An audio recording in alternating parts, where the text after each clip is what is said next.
tarde para você, porque começou Bendita Hora, o melhor programa da televisão. Nesse horário você pode procurar, você não vai encontrar um programa tão especial, com gente tão especial como Bendita Hora. Ao vivo para o Brasil inteiro. Atenção! E vocês sabem, vou já dizer para vocês, tem 2 critérios para participar do programa, eu sempre digo. Primeiro, tem que ser inteligente, só vem gente inteligente. Segundo, tem que ser bonito. Pronto, acabou. E é por isso, olha que beleza.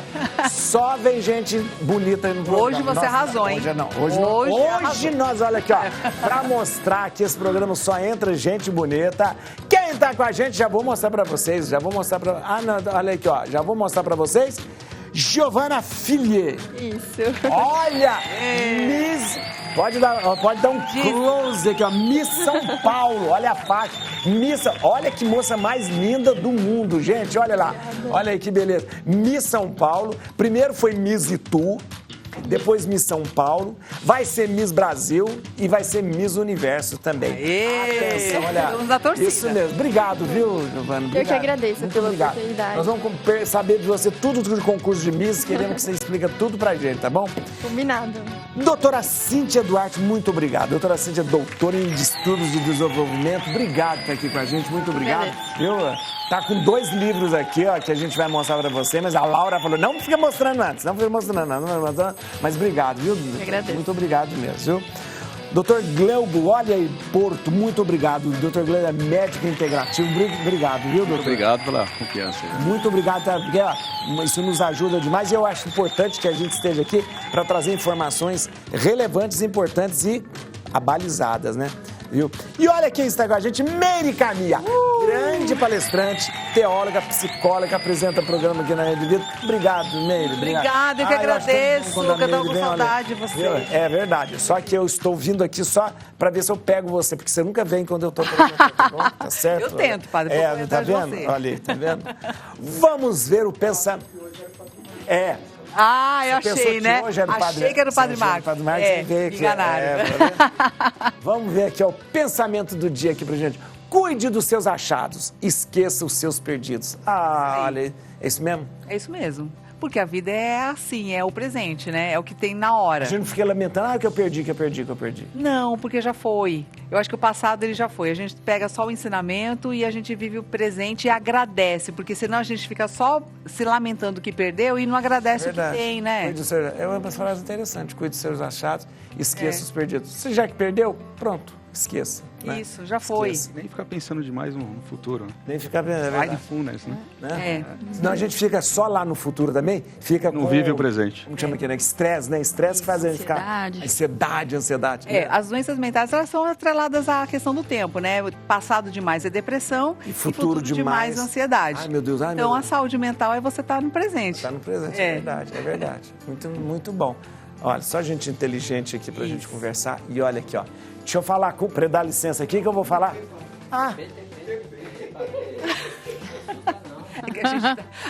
Nós estamos tirando foco. Eu tô vendo o André lá e tô vendo, olha.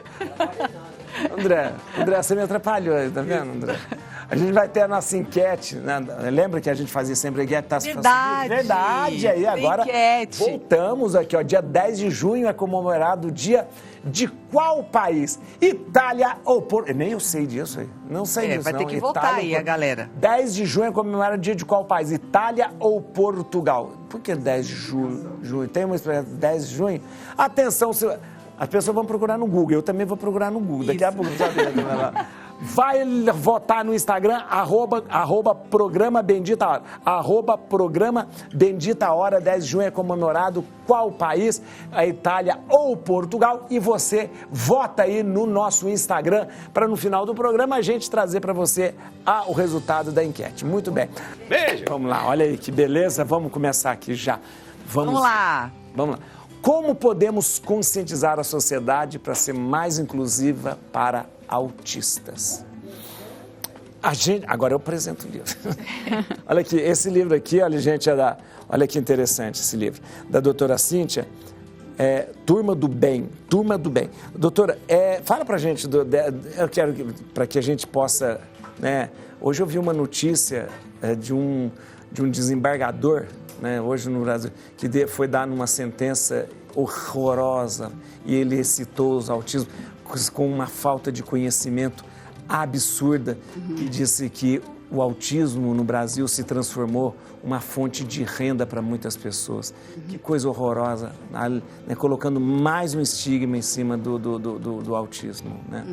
Exatamente. Acho que esse é um dos objetivos desse livro também, para a gente falar de conscientização para a sociedade de maneira geral, porque muita gente, na verdade, nem sabe o que é autismo. Muitas pessoas já ouviram falar, mas tem uma visão ou muito estereotipada do quadro, muito estigmatizada, ou de uma parcela mínima dessas pessoas. Porque hoje a gente fala num espectro. E esse espectro é muito ampliado. Então, a gente tem níveis, a gente tem níveis variados de comprometimento, de suporte e assistência. Então, muitas vezes as pessoas não sabem como agir porque elas não conhecem sobre isso. Então, ignorância mesmo, né? Ignorância. A gente precisa falar cada vez mais, eu brinco com os meus colegas, fora da nossa bolha. Porque a gente tem uma mania, né, um hábito de falar para aquelas pessoas que já são de uma certa comunidade. Então, pouco adianta eu falar para pais de autistas ou para profissionais que já trabalham com autismo. A gente precisa falar em outros locais, para que o seu vizinho, para que outras pessoas da comunidade entendam também e consigam auxiliar nesse processo de inclusão real. Porque estar nos mesmos ambientes não significa, de fato, serem incluídos nesses ambientes. Então, é uma falsa impressão. Vamos colocar todo mundo, ou então vamos para a escola, vou deixar na escola. E aí então nós estamos fazendo a inclusão. Não é só isso. Isso, não. Por exemplo, você aceitar a matrícula é um primeiro passo e é direito, é dever da escola aceitar essa matrícula. O que vai ser feito no dia seguinte é uma outra história. Então, hoje a gente tem leis, né? Eu acho que muito bem elaboradas, mas pouco implementadas na prática em relação a isso. Então, como é que eu tenho um plano específico para essa criança? Como é que eu crio situações e adaptações para as necessidades que ela tem? Ou um adulto no ambiente de trabalho. Pouco se fala do autismo em adultos e eles crescem, né? Sim. A gente fala muito da criança autista. Mas é porque esses diagnósticos são tardios também, né? Do autismo do adulto. Quando a gente fala numa manifestação mais branda, porém não menos importante, a gente tem realmente um subdiagnóstico. Então, hoje em dia, a gente fala de adultos sendo diagnosticados. Se a gente pensar 30, 40 anos, talvez não se falasse, a não ser que eles fossem muito graves e aí eles seriam diagnosticados na infância. Então, a gente tem um componente também hereditário envolvido, não para todos os casos, mas é comum chegarem famílias no consultório e quando eu vou fazer uma primeira avaliação a gente detecta que o pai é autista e não sabe, ou que a mãe é autista e não sabe. Olha que coisa. Então, Doutora, a Turma do Bem, o livro, ele é para quem? Para a criança, para os pais, para os professores? É para todo mundo, mas o objetivo inicial, né, é de uma literatura infantil.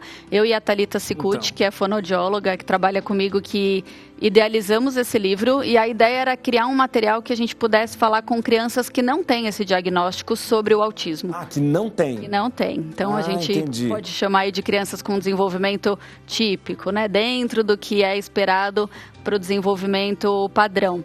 Então, muitas vezes essas crianças não sabem como lidar com isso e a gente acredita muito que eles vão ser os adultos de amanhã que vão participar dessa sociedade mais inclusiva. Então, o processo de elaboração foi muito legal, porque a gente fez toda uma programação inicial do livro e passou para algumas pessoas validarem. Dentre essas pessoas, crianças autistas. Então, eles puderam ler primeiro, eles puderam opinar, dizer se eles se sentiam representados por aquilo, aqueles que conseguiam, né, que tinham habilidades para tal. A gente fez uma validação com pais de crianças autistas, pais de crianças que não têm autismo, professores, profissionais. E foi muito interessante, porque a gente fez alterações muito importantes a partir do discurso e da avaliação de crianças autistas. Interessante. Isso aqui faz sentido. Um garotinho falou, isso me representa, isso não me representa. Interessante. Então, apesar do foco serem crianças, né, uma literatura infantil, nesses questionários a gente perguntava também como as pessoas se sentiam lendo essa prévia do livro, né? E os pais falavam, puxa, tem um coleguinha na sala do meu filho, eu não sei conversar sobre isso, eu não sei o que é o autismo. Então, isso virou um facilitador. Com certeza. Algumas escolas colocaram na lista de leitura obrigatória, o que é muito legal. Isso é muito bom mesmo. Então, isso é um passo para a inclusão, acho que isso é interessante. Com certeza. A educação, ela tira o preconceito, né? É verdade. Porque o preconceito é quando eu não sei, e aí eu crio uma imagem, e às vezes essa imagem não é a realidade, né? Eu diria 2 palavras fundamentais, eu acho que conscientização, né, e a gente entender sobre, e capacitação. porque existe uma visão muito romantizada. Eu gosto de, por exemplo, na escola, eu gosto de crianças, ou eu vou aceitar todos em suas diferenças, mas se você não tiver uma capacitação especializada de fato, você não sabe o que fazer. Concordo. Você não tem recursos para fazer uma adaptação ou curricular de materiais, ou para promover um ambiente onde as interações sociais sejam mais efetivas. Então, eu acho que a parte do afeto é super importante e junto com ele a gente tem que ter a ciência técnica, né? E a parte técnica de mãos dadas, porque são vidas que são mudadas nesse sentido, né? Senão eles vão passando e de fato eles não são incluídos, né? Eu acho muito, eu vou trazer a notícia aqui, porque isso aconteceu há 3 ou 4 dias atrás, o desembargador Amilcar Robert Bezerra Guimarães, ele estava traz uma sentença, né, justamente sobre a mãe que pedia a pensão por causa do filho autista. E ele traz umas afirmações preconceituosas e também bastante agressivas. Nunca devia ter saído de um magistrado como ele, né? Segundo o magistrado, em situações como essa, a criança deixa de ser filho e passa a se tornar um transtorno, inviabilizando a vida do pai. O magistrado afirma também que há uma epidemia de diagnóstico de autismo, porque virou uma mina de enriquecimento para determinado grupo de médicos, clínicas, etc. E que a mãe pode estar sendo manipulada. Não há melhora, e isso é aspas, não há melhora, e eles nunca vão dizer que está curado, e manter essa vaca leiteira por um bocado de tempo. Nossa, que triste isso. E em tom jocoso, o Guimarães, o desembargador, ainda ensinou que a mãe do menino estaria em dificuldade por não ter se casado com um homem rico. Talvez se a moça tivesse casado com Antônio Hermílio de Moraes, não teria tido esse tipo de problema. Olha que nível de discussão que a gente traz. Eu estou pensando nessa questão, doutora, como o autismo ele tem graus, né, nessa questão, porque gera essa discussão. Até que ponto uma pessoa vai precisar de mais atenção e outras menos, que conseguem se socializar, tanto que às vezes até quando chega na fase adulta, ela conviveu muito bem no grau de autismo dela, convivendo com as pessoas e tudo mais, e isso não atrapalhou a vida social e nem profissional dessa pessoa. Ela conseguiu... Ou atrapalhou em níveis que trouxeram sofrimentos que só ela sabe. Então, assim, aqui saber, né, nesse caso, aqui nesse caso ele está colocando tudo num bolo só, todo mundo igual, e não considera os níveis também. Que uma fala como essa, né, ela é péssima em várias instâncias, né? Independente do nível de suporte que a pessoa tenha. Quando a gente fala da conscientização, agora, super recente, o IBGE publicou os dados do primeiro censo em que o autismo foi incluído para a gente começar a entender, né, qual que é a prevalência na sociedade. A gente tem mais de 2 milhões de pessoas autistas no Brasil. Eles indicam uma estimativa de 2,4. O que é subdiagnosticado se você pensar que crianças de baixa renda, crianças pretas, são diagnosticadas muito mais tardiamente. Então, a gente tem uma questão social também envolvida, né, em relação a isso. E quando a gente ouve uma fala dessa, a gente tem uma série de... É um vespeiro um pouquinho maior, porque envolve dinheiro, envolve políticas públicas, envolve acesso e falta de acesso que a gente tem na nossa sociedade para que essas pessoas recebam a intervenção adequada. E aí a gente... Envolve outras coisas também.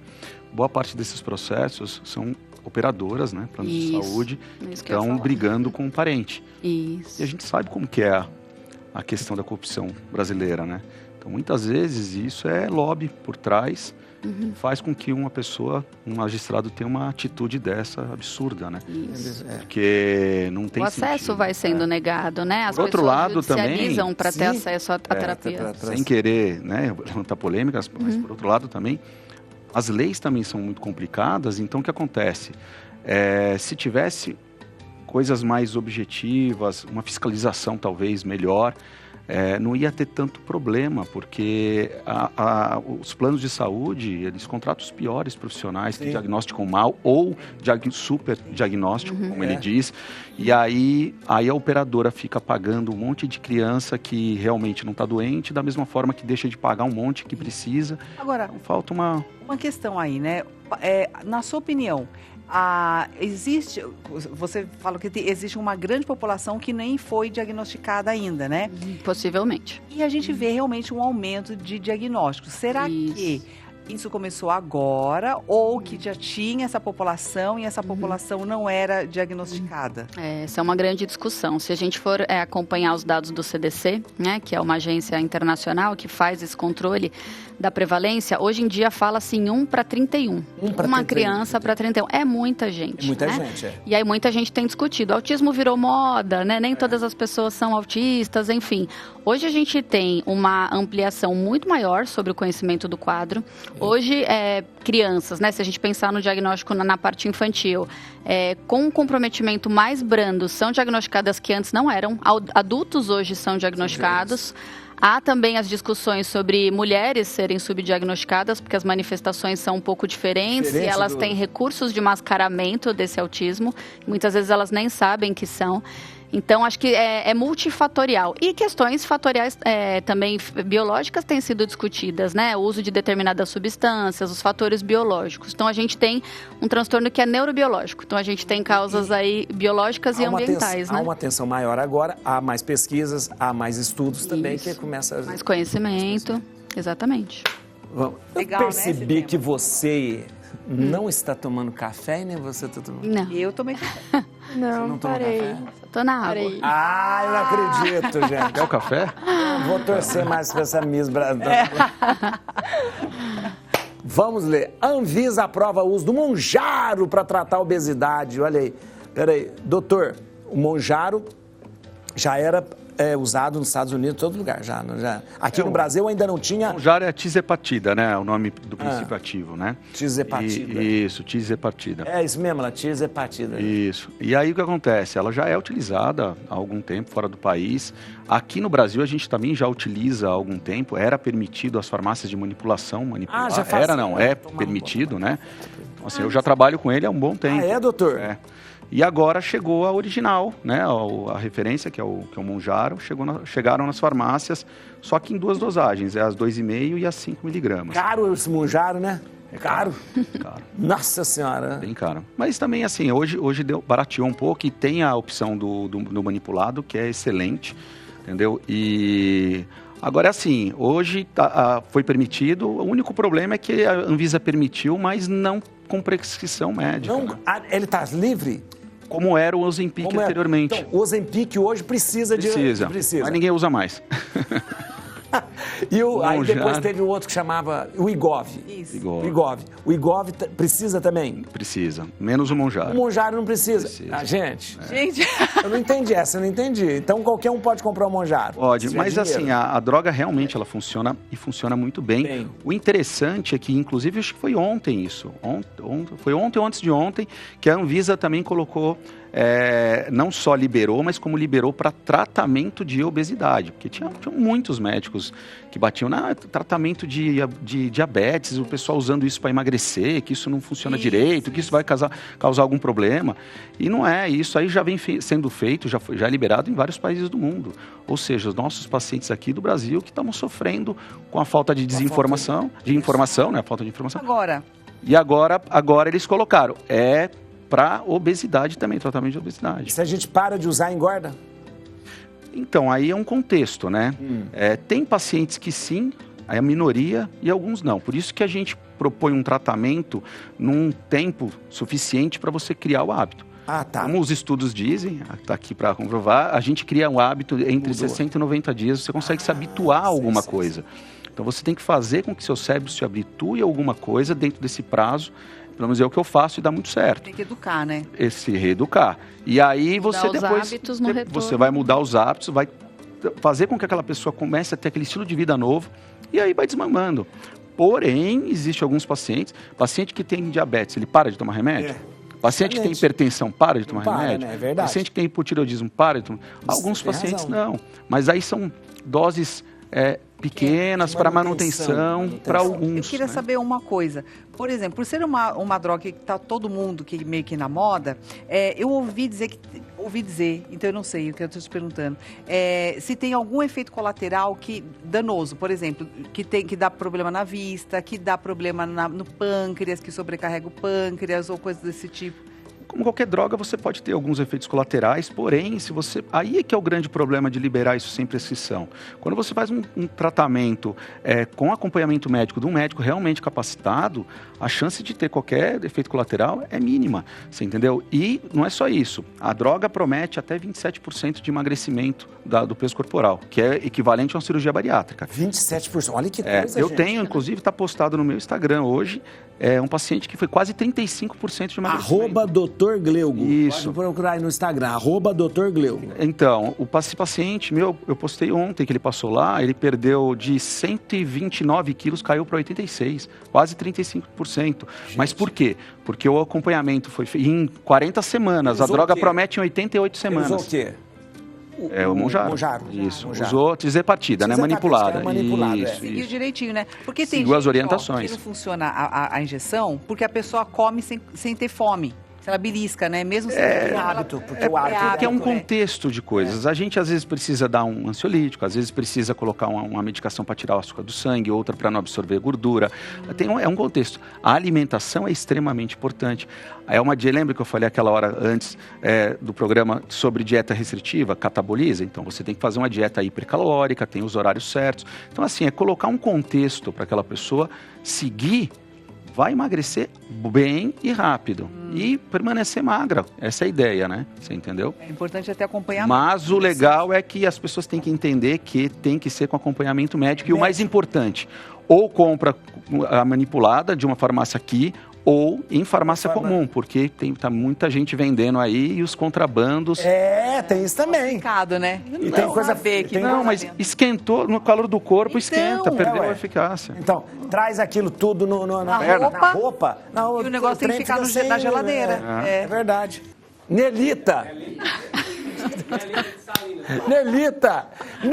de Salinas, tá lá, ela me mandou uma mensagem tão querida pelo Chico, então, obrigado, Nelita, um beijo, ela fica lá trabalhando, costurando, né, costurando e assistindo o Bendita Hora, de Salinas, norte de Minas, olha o Chico lá. Já fui fazer palestra lá em Salinas. Já foi em Salinas, maravilhoso, Salinas, Até a cachaça. Isso, trouxe um monte, eu ganhei. Beleza, a melhor cachaça que tem. Cachaça de Salinas. Vamos lá. Beleza que fortalece. Como os concursos mudam a vida dos participantes. Vamos saber agora. Muito bem. Olha. Aí, ó. Aí, gente. E a Miss não tem que fazer assim? Isso, assim, ó. Tem que fazer assim. Você tem que fazer desse jeito, sabe? Tchauzinho. Tchauzinho. Beijinho. Aqui. E tem que ser até um jeito de ser Miss. Não tem que ser educada, tem que ser bem educada. Eu acredito que você... Os estados brasileiros se apresentam. Que demais! Então, me fala, você participou do concurso a primeira vez quando? Em Itu? Isso, em 2024. 2024. Que foi em junho. Você tinha quantos anos? 20 anos. Tinha 20 anos. Não, você tinha menos. A gente tá 21. 21. Eu tô com 22. 22, é verdade. 21, tinha 21. Tinha 21. Isso. 21 anos.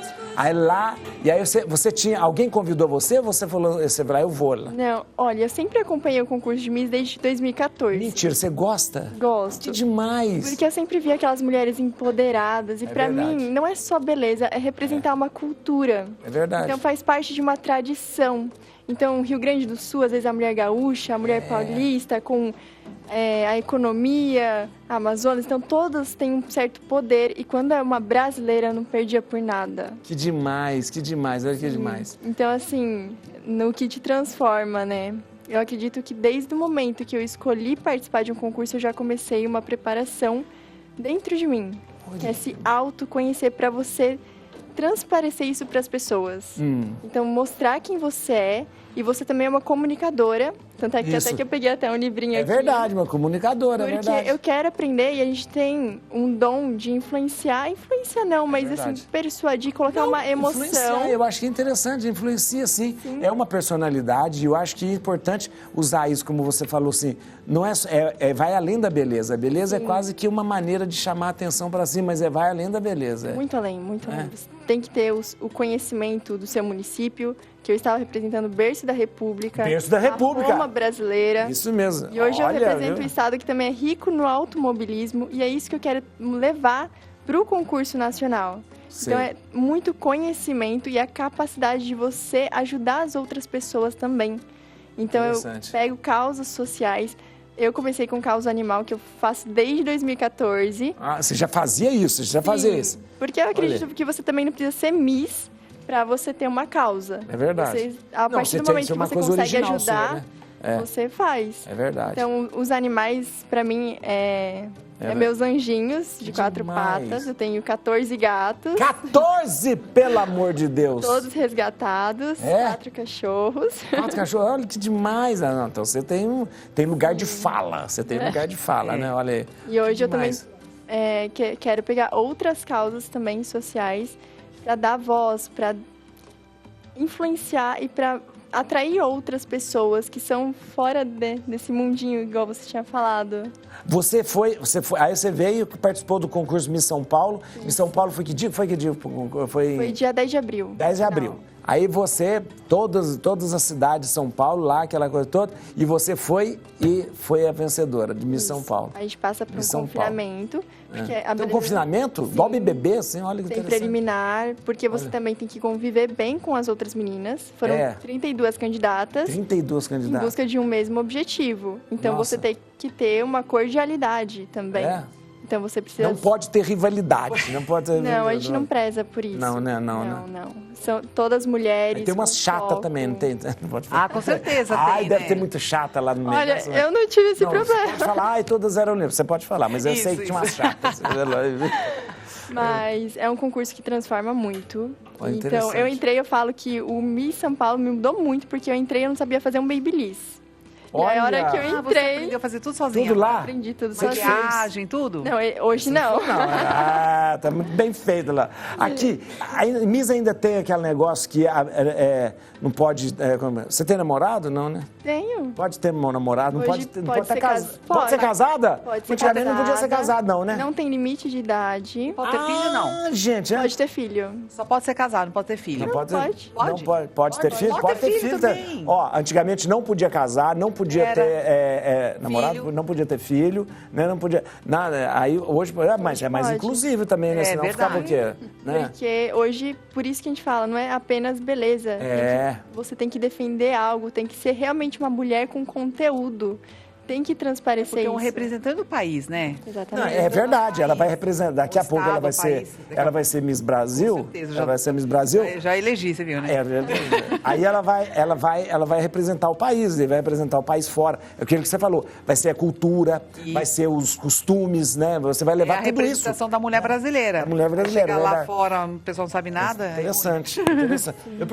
Você tem namorado? Perguntei. Tenho sim. E ele tem ciúme de você ou não? Não, ele me apoia, ele me ajuda. Ele participa de reunião junto com a minha coordenadora também. Olha, viu que bom. Olha aí. Vamos ver aqui então. Síndrome de Simon. O que a psicologia diz sobre os homens que não conseguem se comprometer com o relacionamento. Pois é, existe essa síndrome. Existe, menino, e agora dá uma febre, mas isso é um resultado. Homens que não conseguem se comprometer com o relacionamento. Isso, só quero ficar. Eu posso dar uma desculpa, falar, eu tenho síndrome de Simon. Isso, Então, essa síndrome, ela foi cunhada por um psiquiatra, um psiquiatra espanhol chamado Henrique Rojas. E é uma sigla em que o S significa solteirice. Então, é a pessoa, o cara que está sempre solteirão. Imaturo. Simon não é o nome de alguém, não. Não é o nome. Solteirão, isso, imaturo, porque ele não consegue lidar com as emoções, então ele não consegue se relacionar porque ele é extremamente egoísta. Materialista. Então ele não consegue enxergar valores que não sejam materiais. Então, por exemplo, tá vendo meu iate? Tá vendo aqui meu carro? Tá vendo aqui meu apartamento? Então é o tempo todo assim. Por conta disso, ele é obcecado pelo trabalho. Então trabalha muito para ter os troféus, né? Os louros, entendeu? Isso. Obcecado. E é narcisista, por final. É o heterotop lá, né? Exato. Aquela coisa. É o heterotop. Antigamente, a gente tinha também uma coisa chamada síndrome de Peter Pan, que eram aqueles meninos, né, meio mimados, pessoas que têm uma dificuldade muito grande em se desenvolver psicologicamente e emocionalmente. Porque o desenvolvimento biológico, todo mundo vai passar, todo mundo vai envelhecer. Mas a sabedoria, ela vem do desenvolvimento psicológico, que é emocional. Então, assim, se você não sabe lidar com as pessoas emocionalmente, você dá petit, a pessoa desagradou, você não fala mais com ela, você bloqueia, você não sabe lidar com as suas frustrações, então você é uma pessoa imatura. Né? E essas pessoas, eu acho que, de uma forma geral, nossa sociedade ela está um pouco assim, porque a gente está com muito medo de relacionamento, porque a gente não sabe lidar com as nossas próprias expectativas, com a nossa própria ansiedade e com a nossa própria frustração, porque a gente quer que as pessoas sejam o que nós queremos que elas sejam, e eu não quero mexer uma palha para poder me adaptar ao mundo. Então, esse jeito, né, meio egoísta de ver o mundo é o que está, na verdade, todo mundo está um pouco contaminado com isso. Deixa eu falar, essa síndrome de Simon, ela é só para o homem? Olha... Ou pra mulher? Mulher não tem solteira, imatura, que o homem, ele é mais arredio ao compromisso. A mulher, ela já foi meio que criada, voltada para o relacionamento. E por que tem essa coisa muito do homem? Porque, bom... culturalmente já tem essa coisa do homem ter uma aversão ao compromisso. As redes sociais também estão afastando o contato com as pessoas e a pornografia. Então, o vício em pornografia aumentou demais. Olha que coisa, porque também é um prazer rápido, dopaminérgico. Não tem comprometimento. Isso, ninguém te perturba. Não tem que pagar a conta de ninguém. Justamente, é verdade. E tá aí na internet, tá em todo lugar. E é um vício que tem aumentado demais. Então, esse isolamento, essa solidão que a gente está vivendo, e você vê, né? O cara é imaturo porque ele não percebe que ele precisa do outro. Então, esse materialismo exacerbado, ele esconde em nós, né, os nossos grandes medos. Que é, tipo assim, eu preciso de você, eu preciso ter um pouco de humildade. Porque você fala assim, que precisa mais ou menos baixar a guarda, mostrar vulnerabilidade. E a gente começa a achar que a gente se dá, sabe, que a gente vai viver sozinho, a gente se basta. Entendeu? Tipo, eu sou mais eu, e olha o meu troféu, eu tenho carro, eu tenho apartamento, eu tenho casa na praia, então quem quiser que dispute a minha atenção. É mais ou menos assim que esse tipo de gente se comporta, entendeu? Gente, que coisa interessante. É uma pena, porque no final ele mesmo solteiro, sofre. Imaturo, machista, obcecado e narcisista. Isso. Tem muitos que casaram e que são assim, por isso que tem tanto divórcio, né? E muitos solteiros que não são, talvez. É verdade. É uma regra, né? E assim, é o que você falou, na verdade, a mulher, o empoderamento da mulher que elas buscam tanto é por conta do homem. Porque o homem que devia ter aquela questão de ser o provedor, o pai e tal, ele foi deixando a mulher na mão, a mulher se via numa roubada e começou a... Né? Exatamente. Então aí ele deixou de fazer pela mulher. Exatamente. E a mulher tem que fazer por ela mesma.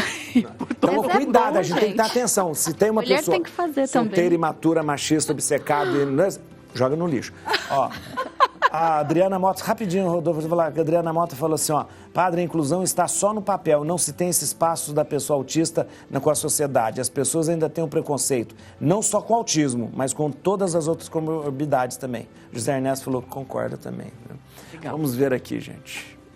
Distúrbio alimentar pediátrico, equipe interdisciplinar e intervenção em análise de comportamento aplicado. Gente, esse outro, posso mostrar o livro? Esse é outro livro, olha aqui, esse é outro livro da doutora Cíntia, eu acho muito interessante. A doutora Cíntia, ela é doutora em distúrbios de desenvolvimento e é muito importante tratar sobre distúrbio alimentar pediátrico. Normalmente, a gente, quando fala de distúrbio alimentar, a gente está falando de uma pessoa adulta, né? Mas a criança também, de repente, passa pelo distúrbio alimentar. É um outro quadro, né? A gente está vendo um outro cenário que não tem uma relação específica com a imagem corporal, por exemplo. Quando a gente fala de anorexia, bulimia...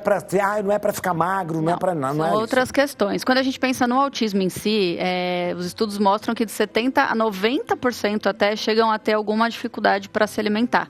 Só que existem quadros bastante severos, a ponto deles terem que ter uma alimentação interal, por exemplo, via sonda. Que isso? E aí, existe um diagnóstico que é o DITARI, que é o transtorno alimentar restritivo e evitativo, que as pessoas conhecem como seletividade alimentar. e vem sendo discutido o DAP, que é o distúrbio alimentar pediátrico, que tem uma série de comprometimentos. A gente tem que olhar uma questão nutricional, psicossocial, médica, de habilidades, né, para se alimentar. Às vezes a criança tem alterações motoras mesmo, que ela não consegue comer. E isso tem uma implicação bem grande na saúde. Mas então, chega o fato da criança parar de comer, tipo assim, parar de comer? Pode acontecer uma recusa total. A gente tem crianças, porque a gente está falando aqui do pediátrico, né? Mesmo. Mas eles também vão crescer. Mas tem criança que tem, por exemplo, uma recusa de alimentos sólidos. Só se alimenta por líquidos, ou eles selecionam por texturas, por cores, só comem alimentos brancos e amarelados. Outros só comem alimentos muito crocantes. Então, quando a gente pensa nessas variações, né, não só no DAP, mas no TARI também, ele pode ter uma restrição pela característica sensorial do alimento mesmo. Entendi. Que é muito comum, né? As alterações sensoriais são muito comuns também em pessoas autistas. Então, o movimento, né, em relação a esse livro, que eu publiquei junto com a Giovana Perandim, que é nutricionista, foi para a gente conseguir dar mais embasamento da análise do comportamento aplicada para a gente intervir nesses casos, porque eles acabam tendo comprometimentos muito severos de saúde. Não é condição só em autista. Não é condição só em autista. Não. Então, uma criança sem autismo também, a gente chama atenção porque em autismo é muito. Então, a prevalência chega a 70%, a 90%, mas alguns estudos mostram que até 45% das crianças típicas, né, com desenvolvimento padrão, podem apresentar também questões alimentares. Quando a gente até fala que tem adultos que tem a tal do paladar infantil. Isso, perfeito. Paladar infantil. Perfeito. Né? E é comum, de repente, a criança ter o paladar infantil, quase que é uma muitas vezes o adulto que chega falando, a vida inteira me disseram que eu tinha paladar infantil, é um adulto com TARI, com transtorno alimentar restritivo evitativo. E nunca imaginou que aquilo era um transtorno de fato, que está no manual médico. É quase uma libertação, né? Eu já tive adultos que isso desde a infância. Isso, que tem uma dificuldade específica. Então, eles podem selecionar grupos específicos. Geralmente, proteínas são mais difíceis, legumes e verduras, do que carboidratos, né? De inserção, isso. E eles podem ter alterações de saúde muito significativas. E isso é pouco falado na sociedade, né? Então, tem uma organização americana que chama Feeding Matters, né? A alimentação importa, que eles têm toda uma briga para que o diagnóstico de DAP, que ainda não existe formalmente no DSM, por exemplo, que é um dos manuais. DAP é distúrbio alimentar pediátrico. E o outro é TARI. Distúrbio transtorno alimentar restritivo evitativo. Isso. Então, assim, de novo, a gente fala de conscientização, né? As pessoas não imaginam. Eu já recebi crianças de 8 anos, 9 anos com mamadeira, única e exclusivamente com suplementação oral. Isso. Crianças que fazem uma alimentação via sonda. Então, a gente pode chegar a níveis bem significativos. Se você pensa numa família de uma criança autista, tem tantas preocupações nos primeiros anos de vida que eu vou dando um jeitinho para que a alimentação aconteça. Ou, às vezes, eles estabelecem rituais. Ele só vai se alimentar se for de uma mamadeira, de uma marca tal, da cor tal. Se aquilo sai do mercado, essa criança não come mais. A gente fala que é uma mania, mas não é... É um ritual. Ritual, né? É um ritual, né? Que é bem característico das pessoas com esses transtornos. Ou num prato específico, ou que comem com seringa. O DARI. É que esses diagnósticos podem se sobrepor, né? Então, o DAP tem sido... Uma mamadeira, um jeito específico de se alimentar. Pode ser DAP, pode ser TARI, você vai ter que analisar. É que o DAP, esse diagnóstico, começou a ser discutido em 2019. Consegue fazer o diagnóstico em adulto também? Que tinha e cresceu, mas de uma maneira leve e se adaptou. Tem um artigo mais recente que ele fala das interfaces, né? Então, se você pode ter uma pessoa com DAP que vira TARI, se os dois estão sobrepostos... Ele envelhece, se adaptando e continua, de repente, com o tal do TARI. Porque a gente acaba conhecendo pessoas que, de repente, têm uma alimentação muito empobrecida, justamente porque tem essa coisa do paladar infantil, só come doce, só come muito provavelmente, se vocês analisarem o círculo de vocês vão conhecer alguém que tem questões alimentares importantes. Já tô vendo um monte de gente. Já aconteceu, certeza. Então, ligue pra mim. Já aconteceu em palestra de eu estar falando sobre esse assunto e uma pessoa assistir e falar, meu filho, meu marido, e aí as pessoas começam a entender que não é frescura. A gente não está falando de birra, de manha. A gente está falando de alterações importantes. Né? Eu tenho, não é nada que mas eu tenho mania. Eu tomo café da manhã numa xícara, e ela é branca, porque eu gosto dela. E o café da tarde tem que ser numa outra xícara que é rosa. Eu não posso trocar. Se por acaso. Não posso estar... São duas, uma cheia de manhã e elas são bonitas, parece xícara de coisa assim. Vamos ver. Vamos conversar, padre. Medicina integrativa, encontro entre corpo, mente e espírito. Doutor, isso é uma coisa que muita gente me pergunta, o pessoal fala, quando a gente fala de medicina integrativa, a gente está falando de quê? É uma especialidade da medicina? É uma especialidade, ela começou forte no Brasil em 2008, 2009. É nova então, muito nova. É nova, mas já tem um bom tempo. Hoje a maior parte dos nutrólogos trabalham com a medicina integrativa, na verdade, né? Que é alinhar corpo, mente e alma, né? Porque muitas vezes você tem uma doença física que a causa dela está sendo alguma coisa psicossomática, ou vice-versa. E o médico integrativo, ele tem essa visão, né? Porque eu digo, você multidisciplinar, né? Envolve todas as áreas, né? Porque o médico, ele foi treinado para dar remédio, para intervir com uma... medicina curativa, né? Você tem hipotireoidismo, toma um remédio. Isso. Você tem hipertensão, toma um remédio. Você tem tal coisa... Mas essa é a formação do médico, né? É a formação do médico, que está mudando bastante, viu? O pessoal da própria faculdade já está de olho nessa tendência e tal, e já está começando a buscar os caminhos. Ainda não existe uma especialidade médica, uma residência médica para medicina integrativa, mas a gente já tem algumas pós-graduações bem robustas que a gente consegue ter um ensino bem bacana ali, né? Mas é o futuro, é você tratar a causa, né, daquela patologia e não a patologia em si, né? De repente a causa para ser tratada nem é tratada com remédio que eu digo, né? Não. Aí entra, a gente tem que analisar como um todo, né? Às vezes o problema é cabeça. Tinha uma paciente minha que ela tinha um estresse muito violento e eu conversando, aí tem que ser uma anamnese bem feita, 1h30, 2 horas de consulta. Perder tempo, Sim, né? não é perder tempo, é você achar o que está causando aquilo lá. Eu descobri que a mulher, ela não acertava, não chegava no objetivo, porque ela odiava ir para o trabalho de carro. Não tinha outra alternativa e ela adorava o trabalho. Eu falei, é o seu trabalho, você não quer trocar o trabalho? Aí a gente arrumou alternativas. A gente achou uma situação que tinha uns cursos que ela adorava, ela ia assistindo o curso. Então ela não via o trânsito. E ela falava, e aí? Agora ela falou assim, agora eu fico dando volta no quarteirão até acabar aquele episódio, entendeu?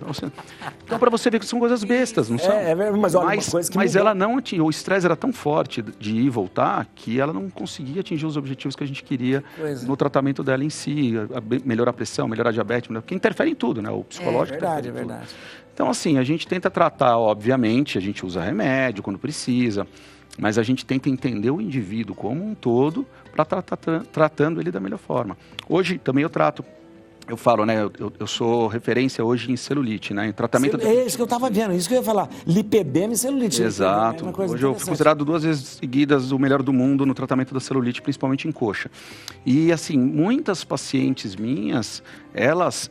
A questão da vida é aquilo, não fica sem roupa na frente do marido, não vai à praia. Tinha uma paciente minha do Rio de Janeiro que ela não ia à praia há 15 anos, não tem vida social com amigos em piscina, academia, não faz nada, entendeu? Aí o pessoal fala, é estética, não é estética, isso é uma saúde mental, é autoestima. A gente trata elas, melhora a vida, melhora em casa, melhora com o marido, melhora com os filhos, melhora no trabalho. Uma coisa vai melhorando a outra. Exatamente, então a medicina integrativa, ela propõe o tratamento do corpo, mente e alma. É isso aí que é o grande lance da medicina integrativa.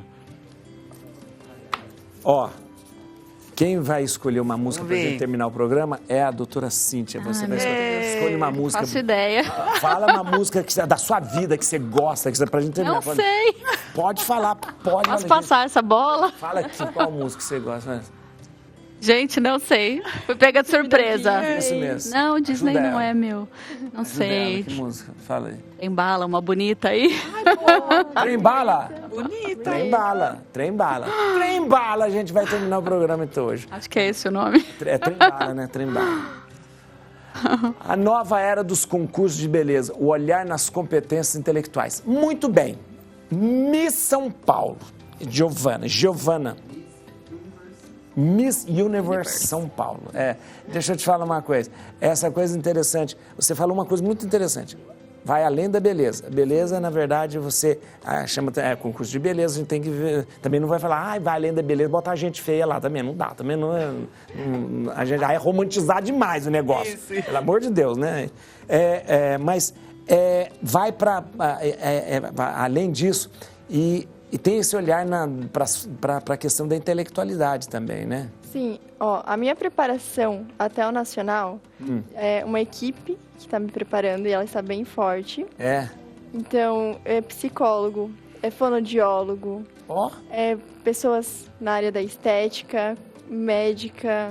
Tudo isso. Aulas de inglês, comunicação. Também, você vai ser nos universos. É um pacote mental, físico, tudo que você tem que estar preparada. Porque a gente vai enfrentar um outro confinamento. Então você tem que estar bem mentalmente também, não só físico. E ainda tem as perguntas que se faz para as Miss, os jurados fazem as perguntas? Sim, faz as perguntas. Geralmente é relacionado ao mundo Miss ou até ao próprio país. Ah, tá. Então você tem que estar por dentro do que você conta. Lembra das perguntas? Qual livro que você lê? Era o Pequeno Príncipe, que era sempre... O Pequeno Príncipe era o, né? Não são mais essas perguntas. Não é mais... Não é Pequeno Príncipe também, né? Isso. Não. Mas deixa eu te falar uma coisa. Mas essa coisa de se preocupar em aprender sobre o Estado, sobre a nação, é uma coisa interessante também para você, Sim, né? é uma coisa também particular minha. Também você sempre gostou disso? Sempre gostei disso. Então eu sei que... Ela falou no berço da República, lá na Itu, onde foi assinado ali o manifesto, onde a República foi gestada. Eu acho que nada é uma regra ou é algo obrigatório. Porém, eu acho que quanto mais você pegar as suas raízes, mais você vai representar. É verdade. Então, é isso que eu desejo mostrar no concurso nacional. Porque eu entrei no estadual e eu levei a primeira coroa para o meu município. Foi a primeira vez que Itu...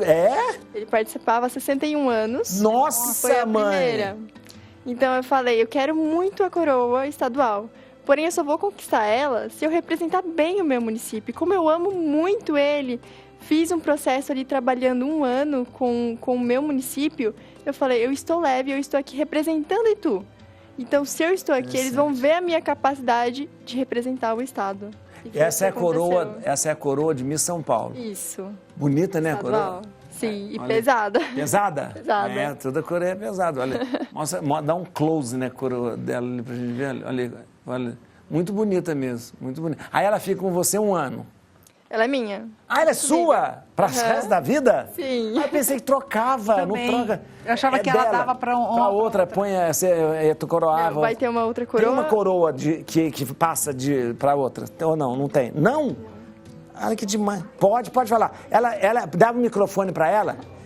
Vem cá, para você ficar na luz aqui. Ela, né, vem cá. Ela é minha coordenadora. Ela é coordenadora, olha aqui, ela é coordenadora. E você pode falar, tá bom, deixa eu ficar de pé aqui também, falo educação. Você é coordenadora. Eu sou coordenadora do Miss São Paulo junto com o Samuel Teixeira, nós somos sócios do Miss São Paulo e temos essa maravilhosa esse ano eleita. As coroas hoje em dia, elas não passam de Miss para Miss, elas são um presente para Miss. Olha, gente! Existe um concurso no Mundo, que é outra franquia, a nossa Universe. Existe uma franquia que se chama Miss Mundo, e quando a candidata chega lá no final, que é um concurso que acontece na Inglaterra, a Miss ganha uma coroa e aquela coroa passa de Miss para Miss, porque ela foi dada para o concurso de presente pela Rainha Elizabeth. É uma outra coisa. É uma joia. Já que você falou, para a gente entender, existem vários concursos de Miss que as pessoas vão criando, mas o Miss Universe é o original. Tem quantos anos? 70? Quantos 74 anos. 74 anos. Esse é o concurso... Esse é um dos mais antigos. Existem outros. E existem outros porque há diferentes perfis de mulheres. Tá. O Miss Universe hoje, a franquia Universe, ela não tem limite de idade. Não tem limite de idade. E outras franquias... Há outras franquias que prezam mais por outras habilidades das mulheres também. Há franquias mais extravagantes, há franquias que aceitam mulheres até 29 anos, não pode ser mãe, não pode ser casada. Então, existem várias franquias para contemplar diferentes tipos de mulheres e para que todas possam participar. Mas a melhor é essa. Eu diria que é uma original. É uma das mais antigas, mais 71 tradicionais. Anos. 71 é a maior no Brasil. É a maior no Brasil. E a franquia de São Paulo dentre todos os estados, é um estado de muita relevância, então é uma das maiores no Brasil também. Olha que beleza. Olha aí. Obrigado, viu? A você. Obrigado mesmo. Olha aí que beleza. Mais uma aqui, Rodolfo. Vamos ver aqui. Opa, quase que eu quebrei. É preciso ter coragem de desagradar. Entenda por quê. Pois é, minha filha. Todo mundo tem medo de desagradar. A gente sempre gosta de uma confusão entre você agradar e não se respeitar. Então, Então, é aquela dicotomia, aquele pensamento dicotômico. Tipo, se eu não aceitar, eu sou ruim. E se eu aceitar, eu sou bom. Então, esse pensamento dicotômico, que é um pensamento muito infantil, todos nós acabamos tendo, porque o nosso cérebro, ele pensa mais ou menos assim. Porém, a gente tem que entender que o egoísmo, ele faz parte do altruísmo. Não é uma coisa, tipo, se eu sou egoísta, então quer dizer que eu não sou altruísta. É uma coisa que depende da outra. Então, por exemplo, para a gente chegar ao altruísmo, eu primeiro tive que passar pelo egoísmo. Então, uma criança no desenvolvimento, ela começa primeiro sendo egoísta, todo mundo passa pelo narcisismo, e depois que a gente vai desenvolver o amor ao outro. Então, todos nós temos que ser num nível um pouquinho egoísta, não só altruísta. Entende? Então, entendi. Coisa, ela tem que estar meio que junto com a outra. Em alguns momentos, eu vou precisar ser um pouquinho mais egoísta. Então, esse jogo entre eu e você é um jogo da relação. Ela é dinâmica.